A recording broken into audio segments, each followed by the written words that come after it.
क्या आप भी बालों के झड़ने, वक्त से पहले सफेद होने, चेहरे पर दाग धब्बे, Revas face and teeth aesthetic व तजुर्बेकार डॉक्टर लावण्या की जेर निगरानी में Masab tank first lancer Fatima Rafi residency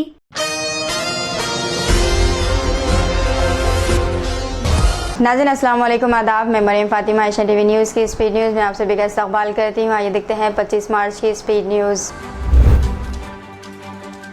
election commission ने आम इंतखाबात के दौरान सियासी पार्टियों के जरिए किए जाने वाले अखराजात का हिसाब किताब रखने के लिए मुख्तलिफ अशिया के दाम मुकर्रर कर दिए हैं। इनमें खाने पीने की अशिया भी शामिल कर दी गई। मराठा समाजी कारकुन मनोज जरंगे की क़यादत में आज जालना में सिकल मराठा समाज की अहम तरीन मीटिंग है, जिसमें मराठा रिजर्वेशन के ताल्लुक से आइंदा का लाहे अमल तैयार किया जाएगा।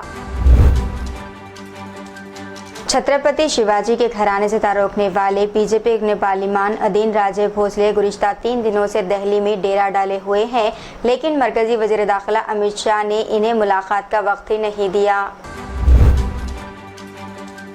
Archaeological survey of India ASI ने यादगारों की फहरिस्त में महफूज 17 इमारतों को खारिज करने का किया फैसला। इदारे का कहना है कि इन यादगारों की कौमी अहमियत अब ख़त्म हो गई।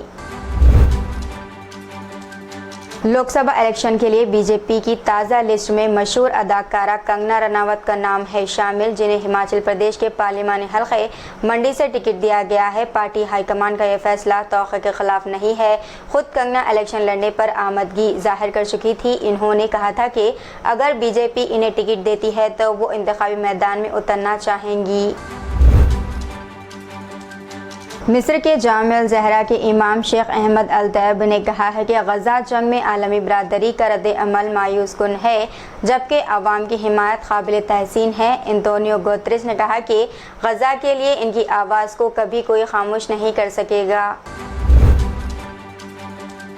फ़लस्तीनी पनाह गज़ीनों के लिए खदमात फराहम करने वाली UN एजेंसी ओनवा ने बताया है कि इसे शुमाली गज़ा में इंसानी बुनियादों पर इमदाद की तक़सीम की अब मज़ीद इजाज़त नहीं दी जाएगी।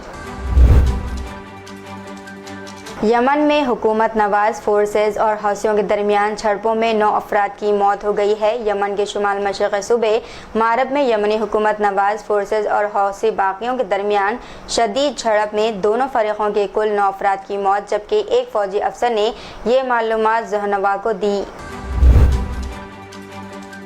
मिस्र में एक छोटे से बच्चे ने अदा करवाई नमाज तरावी, जिसका नाम मोहम्मद अल खलाजी बताया जा रहा है, जिसने खूबसूरत आवाज़ में कुरान मजीद की तिलावत करते हुए मस्जिद में नमाजियों की इमामत कर रहा है। मध्य प्रदेश में उज्जैन में वाक़े मशहूर मंदिर में आज पूजा के दौरान आग लगने से 14 अफराद ज़ख्मी हो गए, जिन्हें हॉस्पिटल में दाखिल कराया गया है।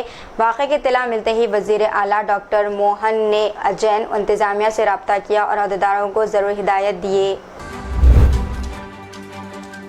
आंध्र प्रदेश के असल अपोजिशन तेलुगु देशम के कौमी जनरल सेक्रेटरी व साबिक़ वज़ीर नारा लोकेश ने इनकी कार की पुलिस की जानिब से बार बार तलाशी पर पुलिस पर बरहमी और गुस्से का इजहार किया। तेलंगाना की असल अपोजिशन जमात BRS ने हल्का हैदराबाद से अपने उम्मीदवार के नाम का कर दिया है ऐलान। पार्टी सरबराह व साबिक़ वज़ीर आला KCR, जिन्होंने पहले ही रियासत की 17 लोकसभा नशिस्तों के मुंजमला 16 पर अपने उम्मीदवारों के नामों का ऐलान किया था, आज हल्का हैदराबाद से अपने उम्मीदवार के तौर पर G श्रीनिवास के नाम का ऐलान किया। पुलिस का ड्रेस पहनकर मोबाइल फ़ोन की चोरी करने वाले शख्स को पकड़कर पुलिस के हवाले कर दिया गया। ये वाक़या तेलंगाना के ज़िले निर्मल के कडियम मंडल में पेश आया।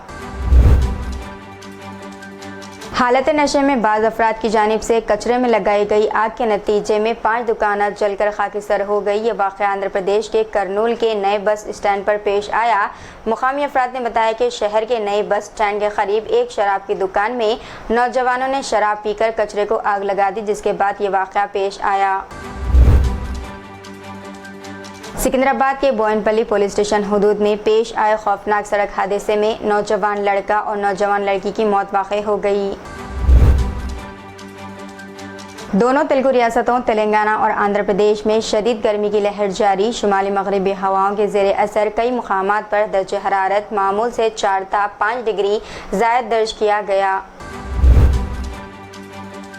होली त्यौहार के दौरान नारायणपेट जिले के मुस्तखर पर एक अफसोसनाक वाक़या पेश आया है। पीने के पानी की टैंक टूटकर बच्चों पर गिर पड़ा और जाए वक़ू पर 13 साला लक्ष्मी प्रणीति की मौत हो गई और 2 दीगर लड़कियां जख्मी हो गई हैं।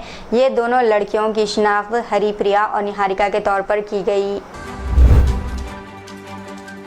इसराइल हमास के क़ैद में मौजूदा 40 इसराइली अरगमालियों के बदले 700 फ़लस्तीनी कैदियों की रिहाई पर राज़ी हो गया है।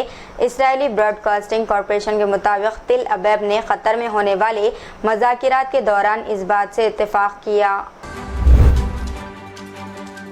इतवार की रात होली के मौके पर एक मस्जिद के बाहर गाने बजाने के बाद जो मामूली झगड़ा शुरू हुआ, पीर की सुबह चंगीचरला में हिंदू तंजीमों के एहतजाज में बदल गया। शहर से 50 किलोमीटर दूर गटकेसर मंडल के चंगीचरला गांव में पुलिस को मुदाखलत करने और मुजाहिरीन पर लाठीचार्ज करने के बाद हालत कशीदा हो गए। तमिलनाडु में हुक्मरान डीएम के लीडर और रियासती हैवानात और माही परवरी के वजीर अनीता आर राधाकृष्णन के खिलाफ वजीर आज़म नरेंद्र मोदी के बारे में तौहीन आमेज तबसरा करने पर एक केस दर्ज किया गया। हरीश राव का कहना है कि अगर कर्ज माफी का ऐलान नहीं किया गया तो हम लाखों किसानों के साथ सेक्रेटेरिएट का घेराव करेंगे। गोवा में पहली बार बीजेपी एमपी का टिकट एक खातून को दिया गया है। बीजेपी उम्मीदवारों का ऐलान कर रही है जो लोकसभा इंतखाबात में हिस्सा लेंगे। आसामी के हिसाब से हाल ही में मजीद 111 अफराद की फहरिस्त जारी की गई। इसमें से गोवा में एक खातून को एमपी का टिकट दिया गया। सदर जमहूरिया ने एक पैगाम में कहा है कि होली के मुबारक मौके पर मैं अंदरून और बैरून मुल्क तमाम हिंदुस्तानियों को अपनी मुबारकबाद और नेक ख्वाहिशात भेजती हूँ। साइबराबाद एसओटी पुलिस ने अल्फाजोम और दीगर दवाओं की स्मगलिंग में मुलविस एक ग्रुप को गिरफ्तार कर लिया है। कुत्तूर पुलिस स्टेशन हुदूद में गाड़ी की तलाशी के दौरान पुलिस ने 3 अफराद को गिरफ्तार कर लिया जो मारुति स्विफ्ट कार में दवाएं ले जा रहे थे। केरला के वज़ीर आला पिनराई विजयन ने कहा है कि इंतखाबी बॉन्ड स्कैम हिंदुस्तान में अब तक की सबसे बड़ी बदउनवानी है और इन्होंने मज़ीद कहा कि मरकज़ की बीजेपी हुकूमत ने इससे तवज्जो हटाने के लिए दिल्ली के अपने हममनसब अरविंद केजरीवाल को गिरफ्तार किया। तो ये थी नाज़रीन आज की स्पीड न्यूज़। दीजिए इजाज़त, मरई फातिमा को मिलते हैं अगले स्पीड न्यूज़ में। तब तक के लिए हमारे चैनल एशियन टीवी न्यूज़ को लाइक, शेयर और सब्सक्राइब करना ना भूलिएगा। अल्लाह हाफिज़।